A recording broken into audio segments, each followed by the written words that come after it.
Westfall is a place where the wind drives dust and unfinished debts in the same long gust. It used to be the breadbelt of Stormwind, gentle hills laid out like ruled paper, seeded to the horizon with wheat, farmyards framed by wooden fences, wells that hummed low when the rainy years came, harvests that arrived on time and were gathered without hurry. After the Second War, the land paled, the rains turned away, and the wealth of the district walked backward into memory. Where scythes once sang, you hear gate hinges grind. Where the green wall of grain once stood, you find a yellow, prickly stubble that nicks your skin on the first breath of wind. Across the fields, the husks of mechanical harvesters rose, machines that used to help a farmer in the rows and around the yard, and now wandered, ownerless, like dogs that lost their master. Carrion birds circled over dry furrows, and their shadows looked like dark holes punched in a sunburnt world. In a climate like this, not only despair takes root, but anger, the kind that turns a worker into a bandit and a signed contract into a red flag. War didn't take only Stormwind's money and people. It took its attention. After the Horde's blow, the capital focused on its own bleeding. Westfall lay close, almost at the city's wall, and somehow still outside its reach. The Crown remembered its bread basket on paper, but lacked the coin and will to reclaim it. That contrast, closeness and neglect, chilled the farmers more than the sea wind. Those who clung to their plots downsized their hopes, from fields for market to rows for survival, from tax for the treasury to a bowl of soup for supper. Those who ran out of strength, food, or faith took off their caps and walked to seek a different life. And in the quiet they left behind, filled with the dry sound of grass rubbing on itself, another force grew, human, now armed, masked, and organized. The Defias Brotherhood didn't fall from the sky or creep out of the swamps. It sprouted from unpaid ledgers and the habit of postponing honest pay until later. The stonemasons and laborers who rebuilt Stormwind from ruin were left with empty hands because politics and fear of the next war seemed more persuasive than a signature under a contract. Resentment became organization. Organization became a brotherhood, and the brotherhood became a government in everything but name. Westfall slipped under the practical rule of men in red masks. Their crews blocked roads, taxed farms at knife point, and collected dues however they liked. They had caches, career trails, craftsmen, and most of all, a story about injustice that any neighbor could understand by looking at the cracks in their own fence. Defias wasn't only a gang, it was a shadow administration with its own rules and long plans. That's why their presence felt everywhere and their disappearances felt like magic. Moonbrook became for them what a cove is for pirates. A sleepy hamlet with a handful of houses and poles to dry hay that turned out to be the front door to a hidden heart. Rumors said the true entrance to their vast mine, the dark artery where Defias vanished and reappeared, sat right between those houses, under the feet of anyone hauling a bucket. Down in the cut stone and damp galleries lay their storehouses, workshops, and arsenals, enough to keep a whole district afraid and unsure. The dead mines weren't just a dungeon, they were a logistics map turned inside out, a network built to intercept, escape, and endure. That's why talk of pushing out Defias always ran into geography. How do you evict someone who has grown between the grain and the rocks? When the wind came off the sea, it carried salt and a dampness that refused to fall as rain.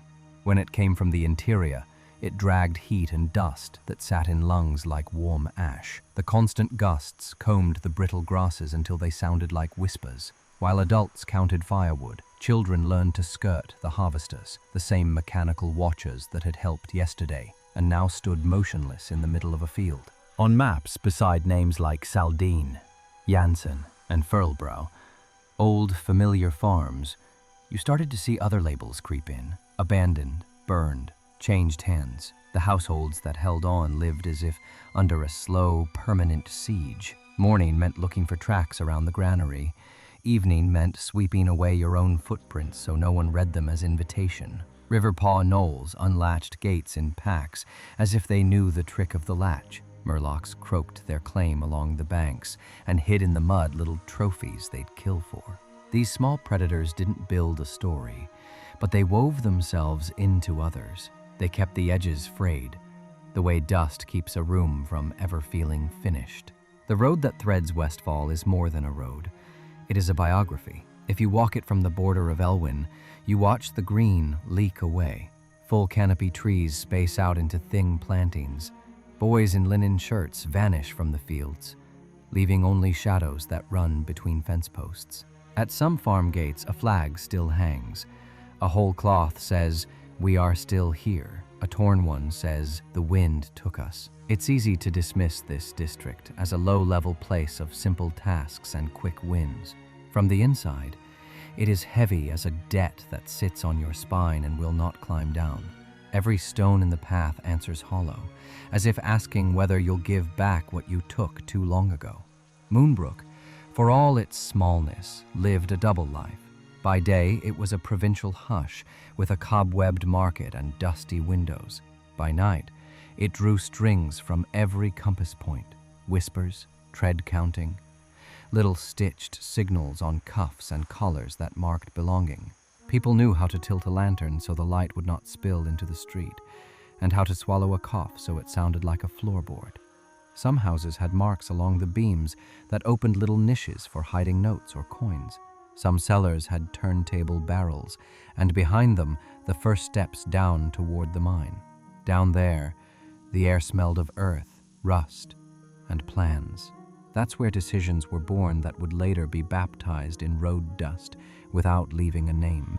In the tunnels of Defias, a hum lingers even when no one is there, water running far below, the earth breathing with a dull thump from the surface, space itself narrowing and stretching, as if it can't make up its mind. The dead mines were not just a hideout, they were a statement. We can build too. And that, as much as any sword, was the proof that Defias wasn't a storm passing through. It was weather that could last a season. Stormwind, of course, couldn't forget Westfall entirely. Banners showed up on the road again. Sometimes reinforcements, sometimes only news that the capital was busy with its own fires. The district taught a bitter rule. A missed harvest can't be unmissed, and a missed payment accrues its own interest. Any delay has consequences, and those consequences grow like weeds, quietly, stubbornly.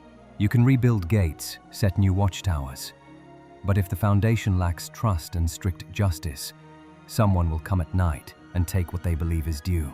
Even so, Westfall held on to something hard and unbreakable, the human habit of continuing.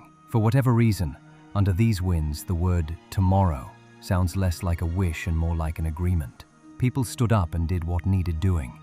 Patched clothes, set tools right, measured lines in the fields, limed the soil hoping clouds would remember them next year. Some brought seed from Elwyn, some bought hope in Goldshire with the last things left to trade. In the evenings they sat beneath a low sky with a little dust in it and listened to the wind touch the dry stalks. That sound is close to a whisper. It says the story moves slowly, but it moves. From a distance, Westfall looks like a starter zone of small missions and quick results. From the inside, you see it is a district about responsibility and the price of delay. Every patrol path is a line drawn on a map of the heart. Every farm is a knot holding the fabric together. In this classic moment, it's captured as a tale about people who lost their supports and rebuilt them out of what was on hand. Rope and planks, stubbornness, memory of wheat that once hissed here, and the hope of wheat that might again. It is not a legend about a great miracle. It is a slow, determined walk back to ordinary. That is its power. Westfall proves that even if the soil turns hard as old leather, you can soften it again, if you learn to pay debts, the private and the public ones alike. For now the wind still pushes dust. The harvesters still stand among the stubble like tired sentries.